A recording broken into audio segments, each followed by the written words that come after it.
जय श्री राधे गोविंद श्री हरिदास।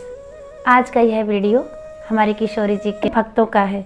अगर आप मेरे चैनल पर नए हैं तो चैनल को सब्सक्राइब जरूर कर लें, और अगर आपको वीडियो अच्छी लगती है तो उसे लाइक और शेयर भी करें और कमेंट भी करें जैसे भी आपको वीडियो लगती है।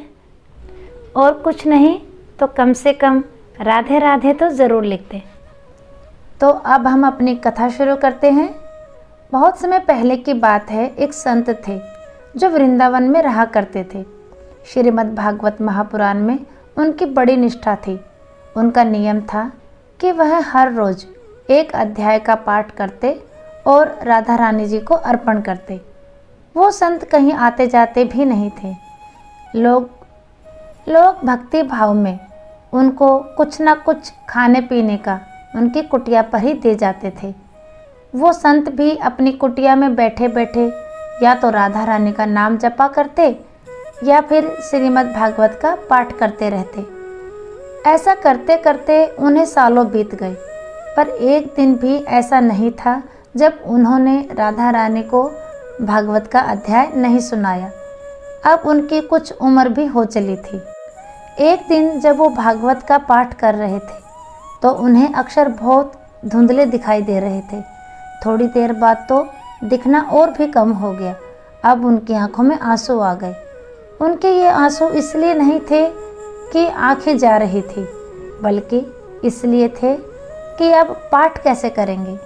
उनके मन में ये सोचकर बहुत भारी दुख हो रहा था कि अब वे राधा रानी को भागवत कैसे सुनाएंगे। वो मन ही मन श्री कृष्ण का ध्यान कर रहे थे कि हे प्रभु, हे दीनानाथ, मैं इतने दिनों से पाठ कर रहा हूँ, आपने आज ऐसा क्यों किया। अब मैं कैसे राधा रानी जी को पाठ सुनाऊंगा। रोते रोते सारा दिन ढल गया और शाम हो गई। उस दिन उन्होंने कुछ खाया पिया भी नहीं, क्योंकि उनका नियम था कि वो श्रीमद् भागवत का पाठ राधा रानी को सुनाकर और उन्हें अर्पित कर कर ही खाना खाया करते थे। तभी उनके दरवाजे पर एक दस्तक हुई। वैसे ही उन्हें धुंधला दिख रहा था। वे बड़ी मुश्किल से दरवाजे तक पहुँचे और बोले, कौन है। एक बालक की आवाज़ आई। वो बोला, बाबा, माँ ने खाने का सामान भेजा है। वो संत बोला, खाना नहीं चाहिए, जब तक नियम पूरा नहीं होगा खाना नहीं खाऊंगा। वो बालक बोला, कौन सा नियम बाबा। अब जैसे उस संत को अपना दुख बांटने वाला कोई मिल गया हो। वो बोले, मैं रोज़ राधा प्यारी को भागवत का पाठ सुनाता हूँ और फिर ही कुछ खाता हूँ, पर आज मेरी आंखें चली गई हैं। यह कहकर वो रोने लगे। बालक उन्हें रोता देखकर बोला, अच्छा, आंखें चली गई हैं इसलिए आप दुखी हो। वो संत बोले, अरे आखिर ये आंखें किसको चाहिए। मैं तो इसलिए दुखी हूँ कि अब किशोरी जी को पाठ कैसे सुनाऊंगा। उनकी बात सुनकर वो बालक बोला, बाबा रुको, मैं थोड़ी देर में आता हूँ। बाबा वहाँ खड़े ही रह गए। इतने में बालक दौड़ता हुआ आया और बोला, ये पट्टी अपनी आँखों पर बांध लो। और हाथ में वो पट्टी पकड़ाकर वो लड़का भाग गया। बाबा अपने दुखी मन से अंदर आकर ज़मीन पर लेट गया। बाबा ने सोचा, लगता है किसी वैद्य का लड़का होगा, कुछ इलाज मिल गया होगा। अब उन्होंने आँखों पर पट्टी बांध ली और सो गए। जब बाबा उठे तो उन्हें सब कुछ साफ साफ दिख रहा था। बाबा बड़े प्रसन्न हुए। फिर बाबा ने सोचा कि देखता हूँ उस लड़के ने पट्टी में क्या औषधि मिलाई है। बाबा ने देखा उस पट्टी में राधा रानी का नाम लिखा हुआ था। यह देखकर बाबा फूट फूट कर रोने लगे और कहने लगे, आपके नाम की भी कितनी महिमा है।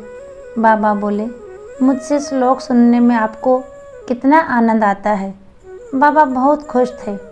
पूरे उत्सव के साथ वो जल्दी से उठे और स्नान आदि कर कर पाठ करने बैठ गए। आज उनकी आवाज़ में एक अलग ही खनक थी, और होती भी क्यों ना, क्योंकि स्वयं किशोरी जी और बांके बिहारी जी की उन पर असीम कृपा थी। प्रेम से बोलो, राधा रानी की जय, श्यामा प्यारी की जय। सभी प्रेम से बोलो, राधा रानी की जय, श्यामा प्यारी की जय। हमारी राधा रानी की कृपा किस किस पर है बताइएगा ज़रूर।